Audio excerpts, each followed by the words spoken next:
இப்போ நம்ம வாழைப்பூ வடை செய்யறதுக்கு தேவையான பொருட்கள்லாம் பார்க்க போறோம். இதுல வந்து கடலைப்பருப்பு வந்து 1 டம்ளர் எடுத்து வச்சிருக்கேன். கடலைப்பருப்பு இதான் பார்த்துக்கோங்க. 1 டம்ளர் எடுத்து வச்சிருக்கேன். இதுல வந்து ஒரு 10ல இருந்து 15 சின்ன வெங்காயம் இருக்கும். சின்ன வெங்காயம் போடலாம், உடம்புக்கு ரொம்ப நல்லது. பெரிய வெங்காயம் வேணும்னா பெரிய வெங்காயத்தை பொடுசா நறுக்கி போட்டுக்குங்க. சோம்பு, சீரகம் எல்லாமே ஒரு ஸ்பூன் தான் எடுத்திருக்கேன். இது ஒரு 10 பல்லு பூண்டு, இது வந்து தட்டி வச்சுக்கணும். தேவையான அளவு உப்பு, கருவேப்பிலை. வாழைப்பூ வந்து உடம்புக்கு ரொம்ப நல்லது. அது வந்து ஒரு சில துவப்பார்க்கு அப்படின்னு சொல்லி சாப்பிடாம இருப்பாங்க. அதனால வடை போட்டு சாப்பிடுங்க, அது ரொம்ப டேஸ்டாக இருக்கும். இப்போ வாழைப்பூ எப்படி உரிக்கலான்னு பாருங்க. ஃபஸ்ட்டு எனக்கும் தான் தெரியாது வாழைப்பூ எப்படி உரிக்கணும் அப்படின்னு. அதனால வந்து ஃபர்ஸ்ட் நான் இது எல்லாத்தையுமே எடுத்துருவேன். இது 4மே எடுத்துருவேன். பேப்பர் நினச்சி இது 4மே எடுத்துருவேன். ஆனால் வந்து இது எல்லாமே வந்து நம்ம சாப்பிட்லாம். இதில் இருக்கல சின்னதாக இருக்கும், இதுதான் வந்து நம்ம வந்து இதுவாக இருக்கும், சாப்பிடக்கூடாது. இதில் உள்ள நரம்பு மாதிரி இருக்கும் பாருங்கள், இதுதான். இதை வந்து நம்ம எடுத்துட்டு அதுக்கப்புறமா பொடுசாக கட் பண்ணி அப்புறமா சாப்பிட்லாம். கடலைப்பருப்பை வந்து 2 மணி நேரம் ஊற வச்சாச்சு. ஊற வச்சு முடிச்சதும் வந்து தண்ணியெல்லாம் இழுத்துட்டு மிக்சியில் போட்டு குறப்பாக அரைச்சி வச்சுருக்கோம். இந்த மாதிரி ஒரு கன்சிஸ்டன்சியில் அரைச்சி வச்சுக்கோங்க. 1-2 கடலைப்பருப்பு இருக்கும், அது ஒன்றும் பிரச்சனை இல்லை.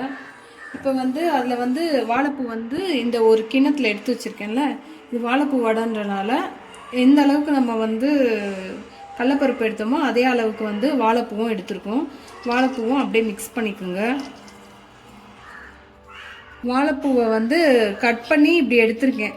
ஒரு சின்ன சின்ன பீஸாக வந்து கட் பண்ணி எடுத்திருக்கேன். இந்த அளவுக்கு கட் பண்ணால் போதும்.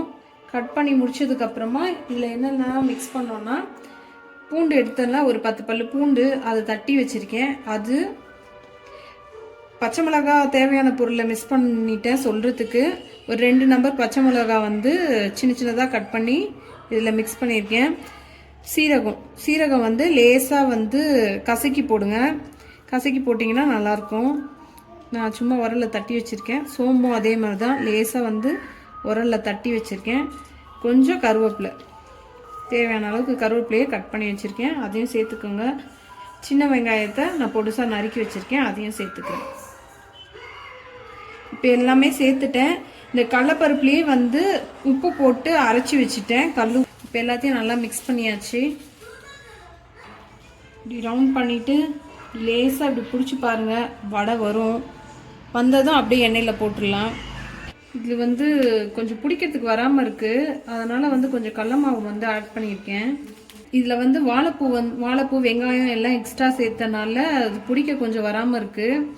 இப்போ நீங்கள் என்ன பண்ணுறீங்கன்னா, வாழைப்பூ இல்லை வெங்காயம்லாம் கொஞ்சமாக ஆட் பண்ணிவிட்டு கடலைப்பருப்போடு சேர்த்து போட்டிங்கன்னா நல்லா வரும். இல்லை உங்களுக்கு வந்து போட்டவுடனே எண்ணெயில் போட்டவுடனே எல்லாம் பிரிஞ்சு வருது அப்படின்னா கொஞ்சம் கடல மாவு வந்து எக்ஸ்ட்ரா ஆட் பண்ணி அதுக்கப்புறம் வடை சுடுங்க, நல்லா வரும். இப்போ நம்ம ஆயில் ஆட் பண்ணிக்கலாம். இப்படி கை தொட்டு பார்த்தீங்கன்னா தெரியும், நல்லா ஹீட் ஆக ஆரம்பிச்சிச்சு. இந்த டைமில் வந்து நம்ம வடை போட ஸ்டார்ட் பண்ணலாம். வடை போட ஸ்டார்ட் பண்ணும்போது நம்ம வந்து சிம்மில் வச்சுக்கலாம். சிம்மில் வச்சுட்டு வடை போட்டதுக்கப்புறமா நம்ம வந்து மீடியம் ஃப்ளேமில் வச்சு மாற்றிக்கலாம். இப்போ வந்து வடை போடுறதுக்கு எப்படி ஒரு கன்சிஸ்டன்சி வந்து இப்போ நம்ம பார்த்தோம்ல, இந்த மாதிரி வந்து ஒரு ரவுண்டாக வந்து உருண்டை தட்டிக்குங்க. உருண்டை தட்டினா கரெக்டாக உருண்டை திரட்ட வரும். உருண்டை திரட்டி வந்ததுக்கப்புறமா நம்ம இப்படி வந்து அழுத்தணும். எண்ணெய் நல்லா கொதிக்கிறதுல வந்து மீடியம் ஃப்ளேமில் வச்சுக்கோங்க. வெந்து வந்திருக்கு.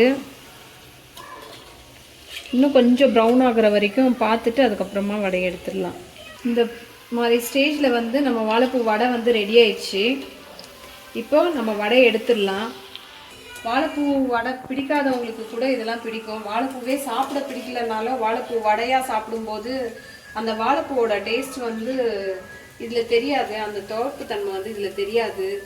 சுவையான வாழைப்பூ வடை ரெடி ஆயிடுச்சு. எப்படி இருக்குன்னு பாருங்கள், ரொம்ப கிறிஸ்பியாக இருக்குது, சாப்பிடவும் நல்லா சுவையாக இருக்கும். நீங்களும் ஒரு நாள் செஞ்சு பாருங்கள். பூ வடை செஞ்சுருக்கோம், வாழைப்பூ வடை செய்யும் போது வந்து பிரியாணியும் செஞ்சுருக்கோம். சாப்பிட ரொம்ப காம்பினேஷன் ரொம்ப நல்லாயிருக்கு. நீங்களும் வந்து பிரியாணிக்கு வாழைப்பூ வடை செஞ்சு சாப்பிட்டு பாருங்கள். உங்களுக்கு பிரியாணி எப்படி செய்யணும் அப்படின்னு சொல்லிட்டு நீங்கள் பார்க்கணுன்னா வீடியோவோட லிங்க் வந்து டிஸ்கிரிப்ஷனில் கொடுத்துருக்கோம்.